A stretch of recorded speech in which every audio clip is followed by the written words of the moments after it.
What if you could feel less chaos and more meaning today? One Roman emperor left a single sentence that can do it. We'll take it line by line, and you'll have 3 simple habits by the end. Constantly regard the universe as one living being, having one substance and one soul. Try that lens for just 1 minute. Not me versus the world, but parts of one organism.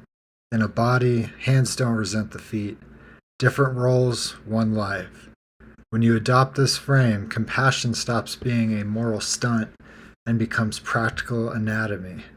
Help the whole, and you help yourself. Each morning say, I'm part of one living whole. Choose one quality for the day. Patient, precise, courageous, and play your position. That single intention reduces noise because you stop fighting to be every organ at once.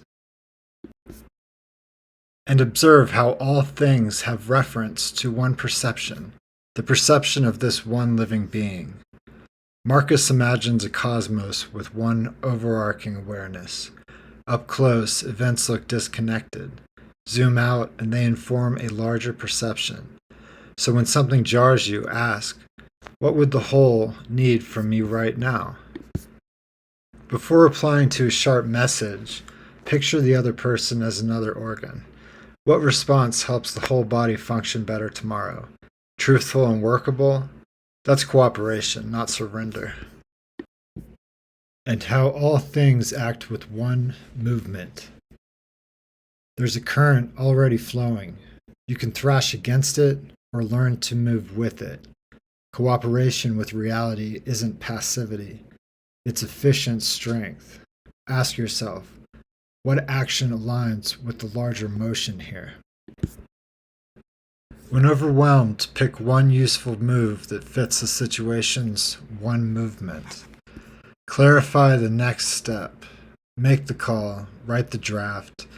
Don't solve life. Advance the flow. And how all things are the cooperating causes of all things which exist. Nothing happens alone. Rain, soil, bees, farmers, all co-authors of a harvest. Your defeats shaped your posture. Posture shaped choices.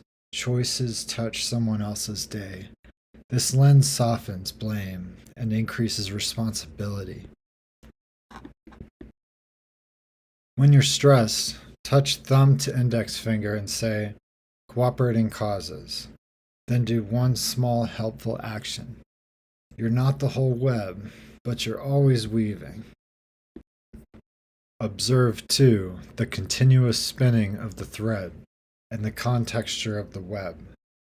Life isn't a pile of strings, it's a tapestry. Up close, knots look like mistakes. Step back, they're often the contrast that makes the image work. We rarely get the gallery view, so we practice remembering there is a pattern. At night, write one sentence about a hard moment and how it might belong in a larger pattern. Not a fairy tale, just a plausible fit. This trains patience without lying to yourself. Does the web mean you're stuck? No. A thread still has direction. You don't choose every crossing, but you choose your tension, your slack, snapping, or strong and steady. Peace isn't doing nothing. It's doing the right thing without pretending to be the whole loom. 3 habits recap. Morning frame. One living whole plus quality for the day. Thread check. Cooperating causes plus one helpful action. And finally, the evening zoom out. One sentence that fits the knot into a pattern. Now that we understand a little bit more about each line, let's take a look at the whole section again. Constantly regard the universe as one living being, having one substance and one soul, and observe how all things have reference to one perception, the perception of this one living being, and how all things act with one movement, and how all things are the cooperating causes of all things which exist. Observe, too, the continuous spinning of the thread and the contexture of the web.